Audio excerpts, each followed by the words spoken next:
예, 일자리위원회가 가장 먼저 손대겠다는 이 노동시간 단축 문제. 이것은 문재인 대통령이 후보 시절부터 강조해온 공약이기도 합니다. 단순히 일하는 시간을 좀 줄이는 데 그치지 않고 이걸 통해서 또 다른 일자리를 창출한다, 이런 구상이 포함이 되어 있는데, 저희들이 대선 기간 동안에 공약 파보기를 통해서 점검해본 사안이기도 하죠. 이 사안을 담당했던 윤정식 기자와 이제 출발하는 이 문제 좀 짚어보도록 하겠습니다. 자, 많은 사람들이 궁금해하는 사안인데, 이제 공약대로 노동시간이 주 52시간으로 줄어드는 겁니까? 네, 조만간 그렇게 될 것으로 보입니다. 예. 이 정확한 표현은 이 업무 시간이 줄어든다기보다는 한 주의 개념을 재정립했다라고 봐야 될 것 같습니다. 이 현행 근로기준법은 이 주당 근무 시간을 이 40시간으로 정하고, 또 여기에 노사가 합의하면 12시간까지 연장 근로를 할 수 있도록 허용하고 있습니다. 예. 그런데 관행적으로 이 주말 근무를 이 규정의 예외처럼 용인해 왔고, 논란이 일자 지난 2000년 노동부가 한 주는 이 휴일을 제외한다라는 행정 해석을 내놔서 관행을 아예 합법화했습니다. 이 따라서 법 개정 없이 정부가 이 해석만 없앤다면 이 주당 근무 시간 한도는 68시간에서 52시간으로 줄게 됩니다. 예. 자, 그러면 모든 회사에서 곧바로 52시간 이 한도를 지켜야 한다는 것인가? 그러니까 지키지 않으면 벌칙도 상당할 텐데 어떻게 되는 겁니까? 예, 근로기준법 벌칙 조항을 한번 살펴봤습니다. 예. 근로시한 제한 조항을 어긴다면은 2년 이하 징역이나 1,000만 원 이하 벌금을 부과하게 돼 있습니다. 이 문제는 법이 예외를 꽤 많이 인정하고 있다는 점입니다. 예. 우선 운수업이나 보험업, 영화 제작자, 또 의료업, 청소업 등 26개 특례 업종들은 이 노사 합의로 근로시간을 늘릴 수가 있고요. 또 신문 방송이나 IT 개발자, 패션 디자이너 등도 또 실제 근무한 시간이 아니라 이 노사 간 합의한 시간을 근무 시간으로 정하는 이 재량 근무 업종으로 분류가 돼 있습니다. 예. 이 전체 노동자의 20에서 30%에 이르는 이들 예외 업종에 종사한다면 행정 해석이 바뀌어도 근무 시간은 별 영향이 없다는 겁니다. 예. 법에 이렇게 규정된 업종 말고도 적용이 안 되는 것이 또 있습니까?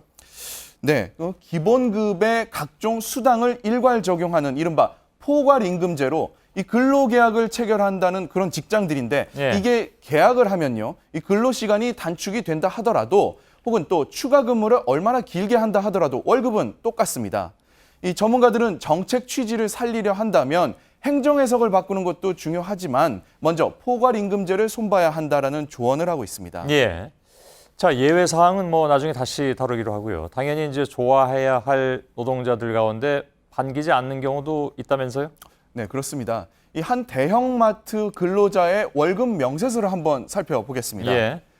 이 세금을 떼기 전에 월급 156만 원 가운데 기본급을 의미하죠. 이 기본 수당이 74만 원이고요. 이 나머지는 초과 근무 수당 등 이 정액으로 받는 각종 수당, 이런 것들로 구성이 되어 있습니다. 여기서 야간이나 휴일 근무로 받는 수당이 상당한데요. 이 근로시간이 준다면 이 월급이 너무 많이 주는 경우가 생기게 되는 겁니다. 이 때문에 노동계는 근로시간 단축 자체는 찬성하지만 이 수당 중심의 임금 구조를 기본급을 올리는 쪽으로 바꾸는 게 선행돼야 한다는 입장입니다. 예.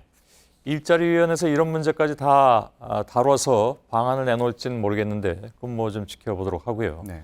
기업의 입장은 어떻습니까?